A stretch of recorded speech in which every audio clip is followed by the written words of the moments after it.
Aujourd'hui, on va parler productivité. Je suis consciente que c'est un sujet très complexe et surtout tout le monde a sa façon d'envisager la productivité. Je vais vous présenter la mienne et surtout je vais vous parler de mes astuces qui m'ont permis d'être productive tout le jour, d'avoir des journées productives. On connaît tous une personne dans notre entourage qui accomplit plusieurs choses en même temps. Il écrit un livre, il lit d'autres livres, il s'occupe de sa famille, il a une carrière, il fait du sport, il fait beaucoup de choses en même temps. On a tous 24 heures dans une journée et nous, on a l'impression que les 24 heures ne suffisent pas pour faire tout ce qu'on a à faire.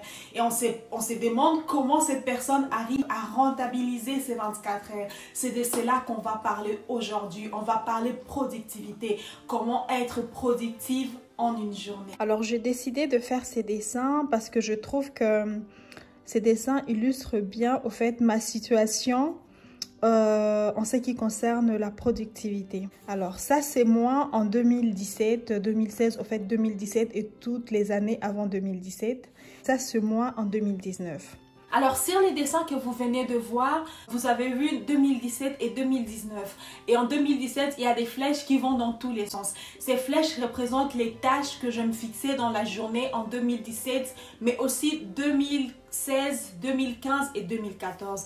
Pendant ces années-là, je faisais ma to-do list et sur ma to-do list, je mettais plusieurs activités.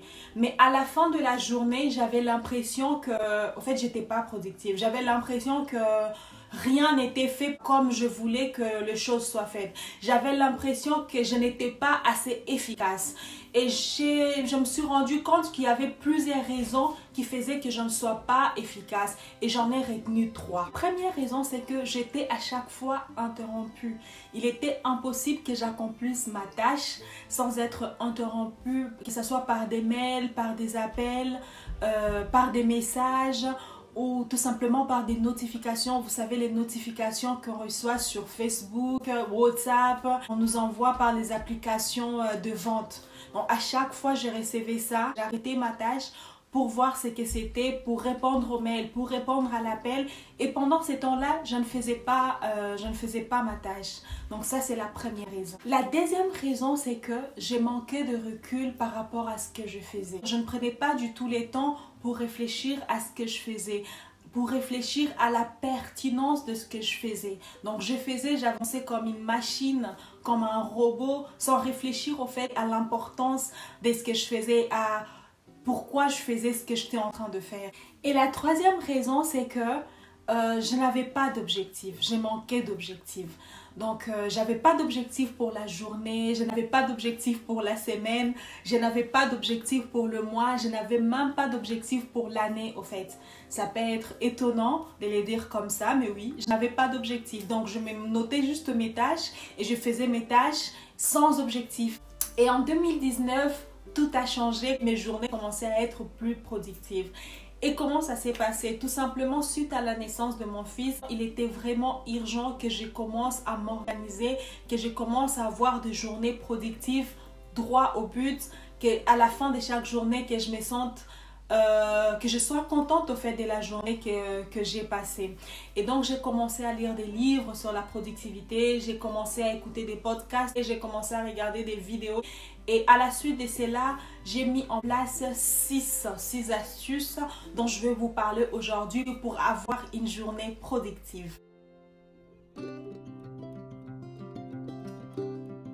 Première astuce, c'est prioriser ses activités. Je commence par identifier l'activité ou alors les activités qui sont importantes pour la journée et dans ma to-do list, je mets ces activités en premier. Donc, première astuce, c'est identifier ses priorités, identifier ses activités prioritaires dans la journée et commencer par ces activités. Deuxième astuce, je fais un to-do list. Vous l'aurez compris. Je fais un to-do list, mais je ne fais pas un to-do list normal.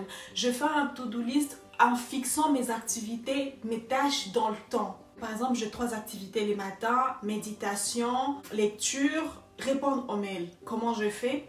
De 5h à 5h30, méditation. De 5h30 à 6h, lecture. de 6h à 6h30, je réponds aux mails. Je me fixe toujours des blocs d'une demi-heure, mais avec le temps, je sais maintenant comment je fonctionne. Je sais qu'il y a des activités qui vont me prendre une demi-heure, je sais qu'il y a des activités qui me prennent 1 heure. L'avantage, c'est qu'avec le temps, on sait déjà. Par exemple, je sais que le sport, ça me prend 1 heure. Je sais par exemple que la méditation va me prendre une demi-heure. Donc, je me fixe au fait dans le temps en fonction de ce que je sais maintenant. Au début, je ne savais pas, mais avec le temps, on sait. J'arrive à savoir exactement combien de temps me prend chaque activité. L'avantage de cela, c'est que j'arrive à savoir combien de temps il me faut dans la matinée, combien de temps il me faut le soir. J'arrive à me repérer et puis pour moi, c'est plus simple et plus clair. Troisième astuce, c'est gérer les échanges avec l'extérieur à votre vitesse. Les activités que je considère, que j'ai identifiées comme importantes pour la journée, je les fais tôt le matin. Pourquoi je les fais tôt le matin? Tout simplement parce que le matin, mes enfants dorment, mon mari dort encore, mon téléphone est éteint, tout est éteint. Donc, c'est un moment où je suis toute seule pour gérer mes activités les plus importantes. Et bien évidemment, il y a les activités que je ne peux pas faire tôt le matin parce que voilà, pour différentes raisons. Par exemple, passer des coups de fil, il y a des mails que je ne peux pas envoyer à 5h du matin. Donc pour ces activités-là, quand je les fais dans la journée, je limite ou alors je gère à ma façon, à ma manière, l'échange avec l'extérieur. Comment je fais cela? Je coupe les notifications, je coupe les appels, donc je ne peux pas recevoir de mails, je ne peux pas recevoir de notifications, je ne peux pas recevoir des SMS, donc je reste vraiment concentrée sur ce que je fais. Le but de cette astuce, vous l'aurez compris, c'est de me permettre de me concentrer sur mon activité pendant un long moment sans interruption. Donc pendant ces moments-là, je n'accepte pas de coups de fil, je n'accepte pas des réunions, je ne réponds pas aux SMS, je ne réponds pas aux choses qui ne correspondent pas à l'activité. Alors, quatrième astuce, c'est de regrouper les tâches ou alors accomplir les tâches de la même nature au même moment. Les tâches qui se ressemblent ou qui demandent la même concentration, je les regroupe et je les accomplis au même moment. Quand je repasse par exemple, le moment de repassage me permet aussi d'écouter des podcasts sur la productivité, sur le développement personnel, de suivre un documentaire. Au fait, les moments des réunions par exemple, le moment des réunions, je peux utiliser une réunion pour déjeuner selon ce que vous pouvez faire, donc de regrouper les tâches de la même nature pour le faire au même moment. Quatrième astuce. Cinquième astuce, développer son savoir. Dans mon agenda, je laisse toujours du temps pour apprendre quelque chose de nouveau. Une demi-heure par jour suffit. Alors pour ma part, une demi-heure par jour suffit pour lire un livre, pour regarder quelque chose, un documentaire, pour parler même avec un ami qui va m'apporter quelque chose. Je sais par exemple qu'un ami connaît quelque chose que je ne connais pas. Solliciter cet ami pour apprendre une demi-heure dans la journée suffit pour apprendre. Sixième astuce, c'est remettre toujours en question.